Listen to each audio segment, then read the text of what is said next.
everyone, my name is Luna and I'm here to break down everything that happened in episode 7 of campaign 4 of Critical Role, On Descent.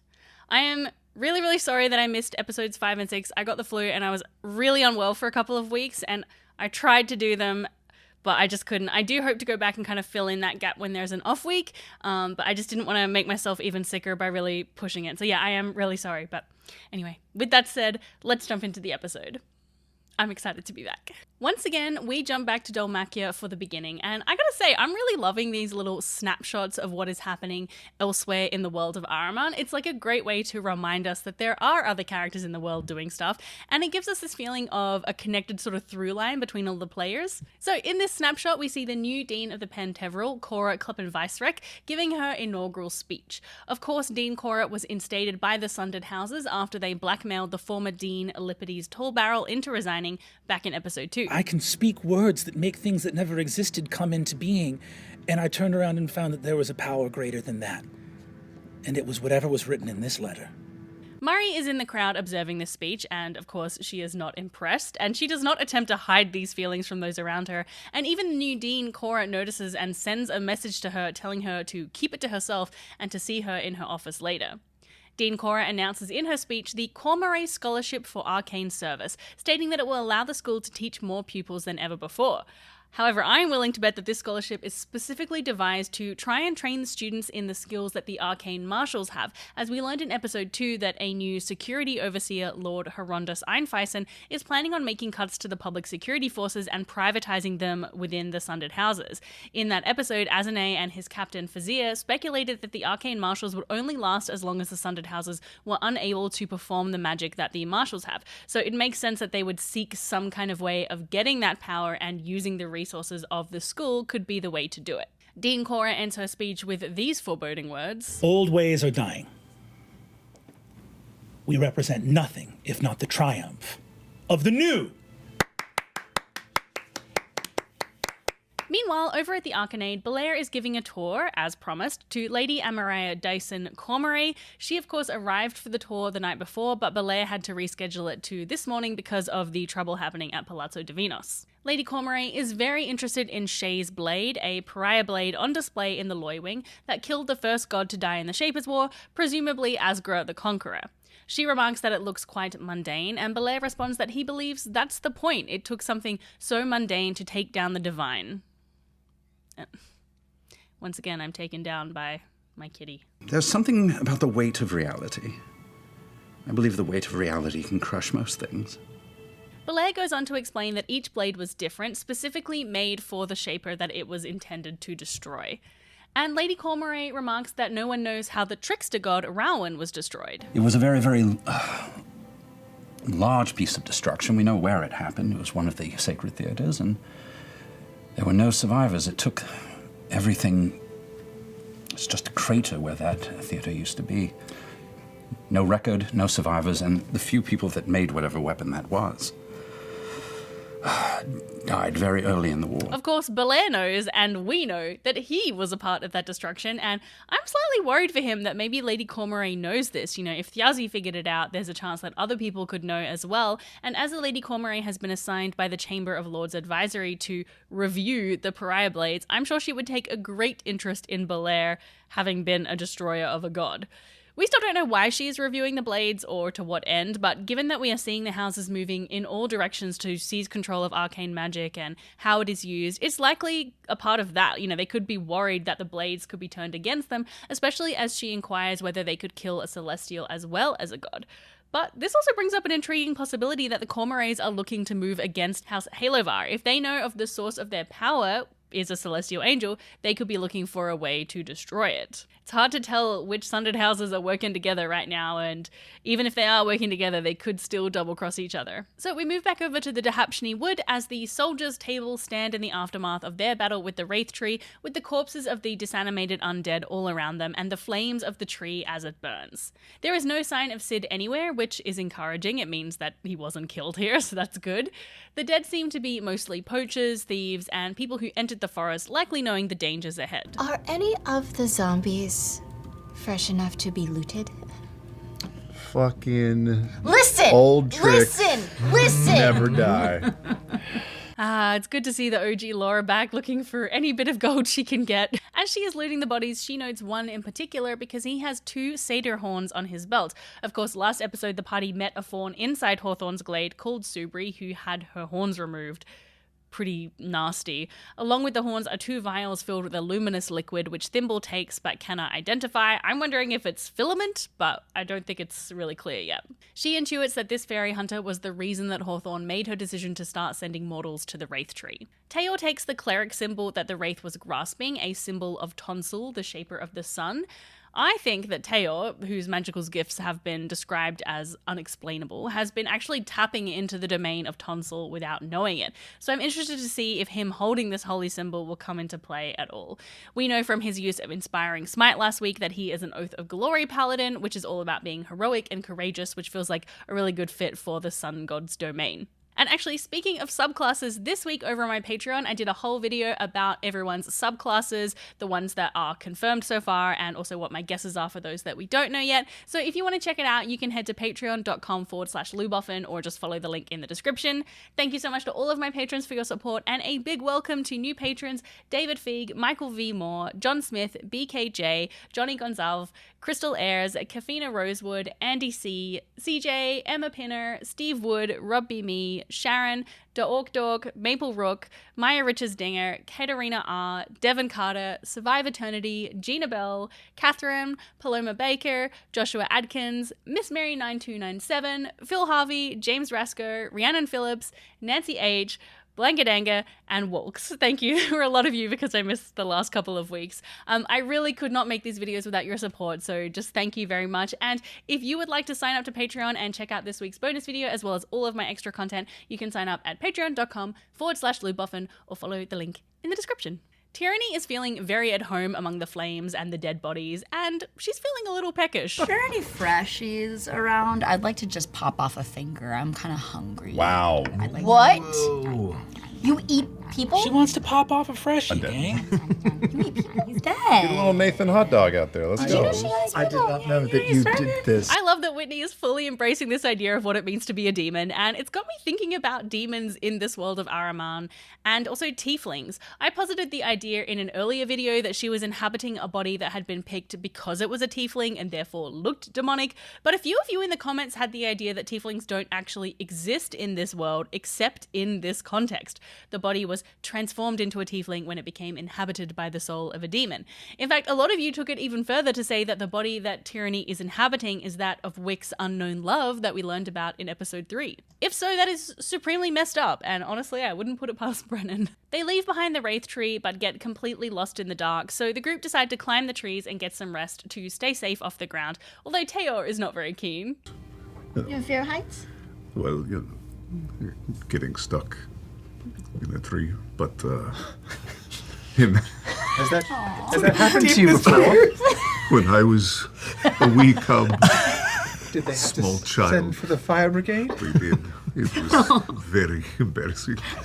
This made me laugh a lot, and I also think it's really funny that Travis has chosen to play a Nama, a lion folk, because he has mentioned many times in the past that he is very allergic to cats. So the group tie themselves into the tree, definitely a new experience for Wick. Tyranny offers to let Thimble sleep under her soft ears, and the two bond over their shared taste in jewelry. Hey! I grab a hold of your ear bar. Oh, my earring. I have one too! Oh my gosh, it's just like mine. What? What? We have the same earring. That's so cool! Wow, I mean, I guess you could hold on to it. It's like it'd be like a roller coaster. Yeah! Like, I'm gonna climb up and like Yeah. wiggle in. yeah, get cozy, girl. I'll see you at the end of our snooze. Alright. Did we just Thanks. become best friends? Unfortunately, sleeping in a tree is not a very comfortable way to rest, so they only gain a short rest. And as the morning arrives, they are able to find their way out of the Dahapshni woods and arrive at the edge of the kingdom of Timony. Timony is a large kingdom built on a grey landscape. There is not much in the way of good farming land, and this particular fief, called Vallo, has the added bonus of being besieged by undead who wander out of the forest and down into the village. Cadigan is familiar with Vallo as he just spent some time here not long ago helping fend off the undead. They contemplate where to go next, seeing the King's Highway in the distance, and Thimble shares Subri's vision, that of Sid being chained to a carriage, so they agree not to spend too much time here. As they leave the woods, they notice that on some of the trees are charms, little tin and metal charms, often in the shape of hounds' heads with initials stamped into them. So newlyweds of this village have left them here as gifts for the fairies in the hopes that they would bless their marriages. I'm And looking for a little one with tea. a little one with a T? I think you find one. Just saw it off. This was a gift for me. This is a gift for us. Because Your marriage is now blessed. Don't you feel like you should conduct some sort of ritual as you take it and give them your luck? Shimmy and give a little fairy dust and spit on it. There you go. And I hook the tea onto my belt. They head towards the village, which is surrounded by rudimentary alarm systems of ropes and cowbells, which would sort of ring if an undead shambled towards them out of the forest. But these rudimentary systems have also been bolstered by the addition of spell scrolls giving off warding magic. The scrolls are stamped with the symbols of the Candescent Creed. Thimble also notices signs of their influence here, as some of the trees have actually been stripped of their fairy charms, which clearly upsets her. Heading in, they find a newly built chapel of the Candescent Creed. It's rather rudimentary, but the man tending it, Tholomoin, is a devout believer in the light, and he is completely gobsmacked that his radiance, Wickander Halovar, has come to visit. I am your acolyte, your humble servant. What are you doing here? I'm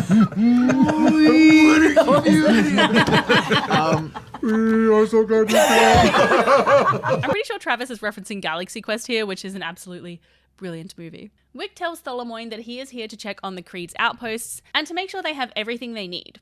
Tholomoin tells him that the Lux of this chapel, which is, I suppose, the leader, has recently gone to Ardaren, a neighbouring village, and in fact all the Luxes of the chapels in these rural areas have been called to meet there, though we don't know why yet. Getting over his initial shock at Wick's appearance, Tholomoin realizes that Wick is traveling with both a fairy and a demon, two beings which the Creed does not have a lot of light for, and he even goes so far as to try and punch Tyranny, although being an old man, he just misses and sort of falls over, and Tyranny helps him up. You're okay. We're all learning. My lord. Wait, you truck with demons and fairies.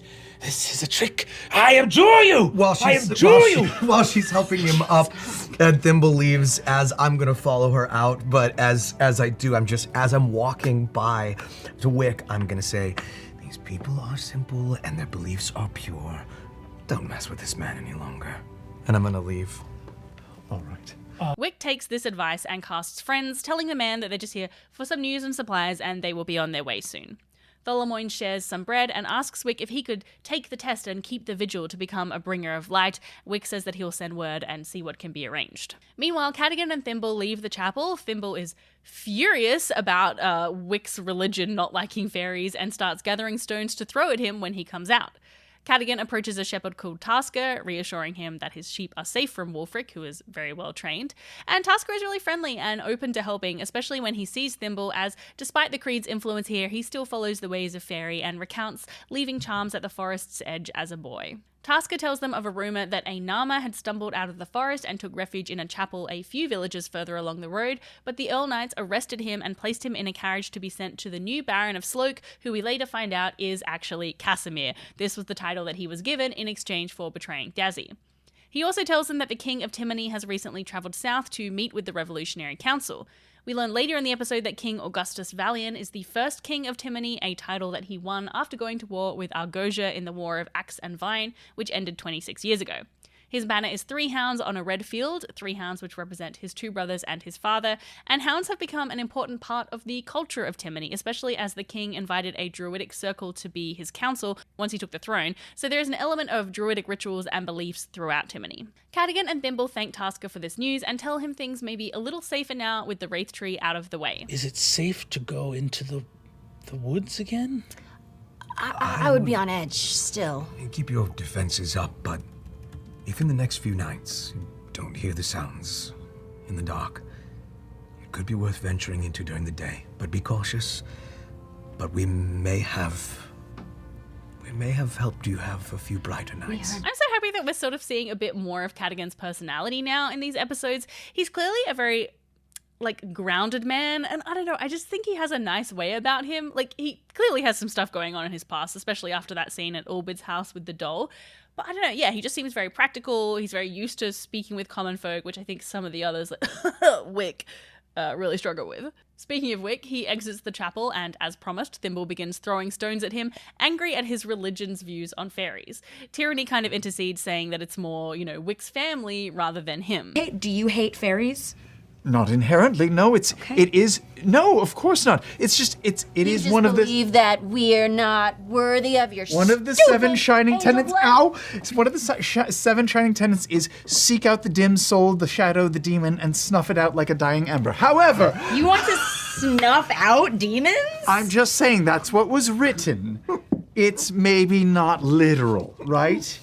It's You seem to take it as literal. well, right. So I was trying Bring to. your family down. I was from trying the to- inside. I That's was the only way I'll ever forgive you. Well, that seems like a tall order. Take him out. Why don't we? I have a feeling that this is the trajectory this campaign is on, and I'm really excited to see that journey for Wick and see that struggle between, serving his family and coming more and more to terms with just how corrupt and power hungry they are. And I don't know, I think it's going to be juicy. The group decide to move on and have two choices. They can either take the King's Road, which will be quicker, but also could be more dangerous as, they're more likely to be noticed on the road, or they could go overland, which would be slower, but a lot safer. With the news of Sid's imminent delivery to Casimir, the group decides speed is the priority and they set out on the King's Road. As they travel the road, they begin to notice stone druidic shrines with statues of dogs and bowls of fresh water and food left out for them, and these dogs are those who shepherd in the area and also carry messages up and down the road. The group keep an eye out for any stables where they might be able to acquire horses, but they don't find any, but they also don't find any danger either, thanks to a lucky roll of the dice. Eventually, they arrive at Arderin, a large livestock farming town with a castle and a moat and signs of men-at-arms. There are knights on horses and town guards. There's also a really large presence of the Candescent Creed here, including a preacher who calls out to the townspeople. Brothers, sisters, listen to me. The light reaches all of us. Those that put the light before themselves walk in the light. Those that put themselves above the light cast a shadow on us all. Those that would put themselves above the light, we name them, don't we? Don't we? And you see that there are people who are looking up. A small crowd has gathered and are smiling and cheering. Don't we? We name them Tyrant. We name them Tyrant. Anyone who would put themselves above the light puts themselves above us all. You hear someone say, Tyrant! Tyrant! Tyrant King! A little uprising going on here. That's all you did. There is definitely some tension here between the Candescent Creed and the supporters of King Augustus, which is made apparent when Wick attempts to obtain them some transport on a wagon. Hello, hi there, you. Hi, hey ho. Oh, hello there, sir. A brother of the Creed. Yes, of course, big brother. Yes. Super important brother. In fact, one who demands something of you. I want you to give us a ride. Yes. All right. Go ahead and give me Intimidate. Take off your clothes. That's a 1. That's a nat 1. Yep. You see that he goes, and spits in your face. He looks at you and says, I'm Gus's man, through and through. Fuck you and fuck your creed. We later learn in the episode that King Gus is a nickname reserved for those who fought with the king in the war, so this man is definitely not looking to help anyone from the Creed. Teor then tries his luck with another cart using politeness and gold, which works a lot better than Wick's attempt. As they climb into the cart, Tyranny gives Wick a little pep talk, telling him that he can just be himself and that he doesn't need to try and be tough like Teor. Only Teor is Teor. This you will hear every morning and night. If you are enjoying this video so far, please make sure that you are subscribed so you never miss a breakdown, and don't forget to give it a like while you're down there. It really does help a lot. Thank you. On the wagon, the group will finally get a long rest, and then they end up at a tavern in the night. Thimble notices a huge dog, a mastiff, staring straight at them, and it kind of weirds her out enough to wake up Cadigan. However, when he looks, the dog is gone. Cadogan looks around for some tracks and finds them going into the tavern, so he and Thimble head in while the others are still asleep. They ring a bell to wake up the tavern's keeper, and inside is a smaller dog sleeping by the fire.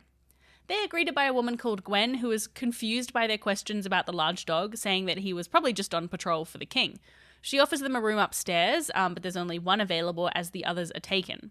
As Gwen heads into the kitchen, Cadogan and Thimble argue about what to do, with Thimble urging Cadogan to talk to the dog by the fire. He reluctantly agrees while she sneaks upstairs to see who is staying in the tavern, and she's very shocked to see a huge shield with the symbol of House Saramai, a vassal of House Taconis.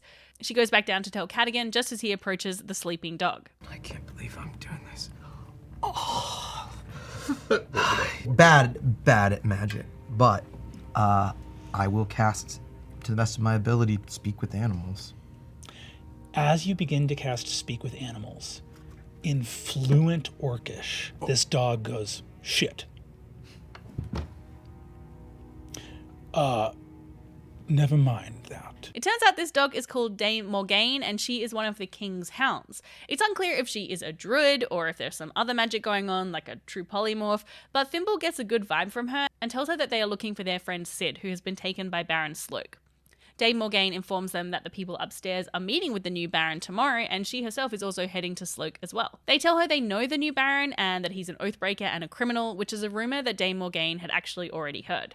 She tells Cadogan and Thimble that she would turn a blind eye to their presence here and says that they may see her again while she's on her patrols. The group finally arrive at Castle Sloke as the rain begins to set in. It is a very, very small castle, it is quite old and in disrepair, and it's surrounded by very few dwellings, and the land is really not exactly prosperous. Imagine selling your soul for this shithole. As they approach, the group see an envoy also on the road, flying the banners of House Taconis and House Saramai. These are likely the people that were at the tavern last night. They discuss what to do, and Thimble flies up over the castle walls to get a better lay of the land, and inside she sees the newly appointed Baron Casimir Gavendale surrounded by 6 knights, 3 crow's keepers, and 8 men-at-arms. The knights of House Taconis and Saramai arrive, led by Lord Doset Taconis and Lady Unavir Taconis. These are 2 of Octus's cousins. Lady Unavir in particular is quite intimidating, as the lower half of her face has been tattooed like the jaw of a skull. Casimir is not happy with the land that he has been bequeathed and makes those feelings very well known. About fucking time! Idiot! I'm standing here in a fucking heap of rubble! You sent me to the arse end of Timony! You fucking crooks! Liars! I gave you Thiosi Fang on a fucking plate! Lord Doset was actually the prior Baron of this castle. He married the widow Baroness Sloane a few years ago, but something happened to her, and now Lord Doset is bequeathing it to Casimir, giving back the deed that Sid stole, indicating that he must have intercepted Sid after his arrest. Casimir asks where Sid is, saying that he wants to hang him in the village, but Lord Doset says that Sid is no longer his concern. Casimir is in a rage, but also seems troubled by guilt at selling out Thyazi for this place, which is clearly not one of wealth and luxury like I'm sure he pictured. Lord Doset is unimpressed, telling him to be grateful. During this exchange, Casimir mentions that he saw Thyazi see a falcon in the sky before he died, which catches Lady Univir's interest, and she seems almost troubled or concerned, telling her brother that they have to leave. As they turn to leave, Casimir hurls a stone at them and insults them, causing Lord Doset to lose his patience. He commands one of his knights to teach Casimir a lesson, which this knight does by pulling down his pants and spanking him with his sword, humiliating him in front of all of his men. Bow to your lord. He is worthy of your respect. He is your better. As Casimir just sort of whimpers on the ground with a bleeding ass exposed to the rain. Thimble flies back to the others as the envoy leaves Castle Sloane, and the group sort of dither about what to do, either go after Casimir or follow the envoy to find Sid. Eventually they decide to go after Casimir first, especially as he's planning on punishing the villagers by raising more taxes to fix the castle, and I am sure using force to impose his will on the people. The group come up with Plan Mullet, sending Wick and Tyranny ahead as the party while the others sneak around the back for the business. Wait, it's supposed to be the other way around though, isn't it? Yeah, it's business in the front, party in the back. Tyranny disguises herself as a hot doctor with big old titties, with the idea of saying that she's here to heal Casimir after what happened. As the two approach the castle, they are hailed by a crow's keeper, a newly anointed knight called Sir Gully Breeches. Plan Mullet is underway, but it quickly goes badly. We're just doctors. And tell me, what have you come here as a doctor to help with? Well, we were passing through, and then we saw that he was injured, and being the good... You saw that Lord Casimir was injured. We saw... Arrest him! Swords get drawn. I scream really loud. Wick and Tyranny are grappled by guards who hold swords to their throats, but Wick casts Charm Person, telling them that they hear from House Halovar and they mean no harm. We are going to roll the persuasion check to end all persuasion checks right now. Sam, you're going to roll with advantage because he's charmed. Oh, that's right. You're going to roll with advantage. And because he's charmed, I'll go ahead and lower the difficulty from what it was, which was 30, to a friendly 25. Well, that's a 19 plus 6. For a 25! Oh my fucking god! Oh my fucking god! What's going on with your filament ass? It doesn't make any sense. Or does it? He's got the faith. He's got the faith. I absolutely cannot believe that worked. Wick has actually been killing it the last couple of episodes. It's kind of crazy. So with this, Sir Breeches apologizes to them and leads them to the castle, where they are announced as Lord Wickander Halovar and Dr. Finger, a terrible pseudonym that Tyranny comes up with. Meanwhile, the others have stealthily reached the castle walls. Casimir is very confused why Wick and Dr. Finger are here, but with another excellent roll from Wick, he persuades him that the Taconas thought it would be beneficial for Casimir to have an ally from House Halovar. Finally, a little fucking respect. Yeah. Fellas, pour the wine for Lord Halovar. I don't drink, actually, but... We need to discuss about how we're going to turn Sloke. And you see he grabs your lapel, pulls you towards him. His breath stinks. You can tell he hasn't slept in days. He's on the razor's edge of sanity as he goes, we're going to turn Sloke around. And if people won't follow a brand new baron who's up-jumped from a gutter criminal, they'll follow the light, won't they? And that's all for this episode. This was another banger of an episode where we got some more fleshed out lore about the world and how the Sundered Houses are interacting with those around them. I really love the lore about Timony and the Howls, and I hope that we get to see more of, or learn, or meet the King Gus and learn why he's meeting with the Revolutionary Council. It could be that he's looking for support against the Sundered Houses because he has surely heard of the Candescent Creed's interference in his kingdom. I just hope that the party aren't sacrificing Sid by going after Casimir first. You know, granted, they still have no idea where Sid is, but I just kind of have a bad feeling that something awful could happen to him before they get there, and I don't trust Brennan to necessarily hold back, and he likes to emphasize how much the party's choices matter. I would love to hear what your favorite moment was this week, and if you have any theories about what the Sundered Houses are up to or where our boy Sid is, please let me know in the comments. I'm wondering how many more episodes we have left of the Soldiers Table, and I'm guessing it's just one more episode to wrap up finding Sid, or at least finding out what happened to him, and then moving on to either the Schemers or the Seekers Table. And personally, I really want to learn more about Dhalmakia, so I am crossing my fingers for the Schemers Table. Right, and just before I finish, I want to say a big thank you to Sonda Floor, who sent me this gorgeous dress. They make these stunning linen clothes that are really slow fashion. They're made sustainably. They're designed to be quality pieces that will last a lifetime. And I followed their socials for so long, so I was absolutely ecstatic when they offered to send me one of their pieces. The linen just feels really nice, and we're coming into summer here in Australia. Today was so hot, so it's just perfect. I'm going to wear this constantly. I feel like it's going to be perfect for all my Christmas parties. But yeah, if you want to check out Sonda Floor, you can follow the link in the description and use the code displayed on the screen to get an extra 5% off their already massive 40% discount sale for Black Friday. All right, until next time, bye! The beam has reached me, and I'm on fire, baby.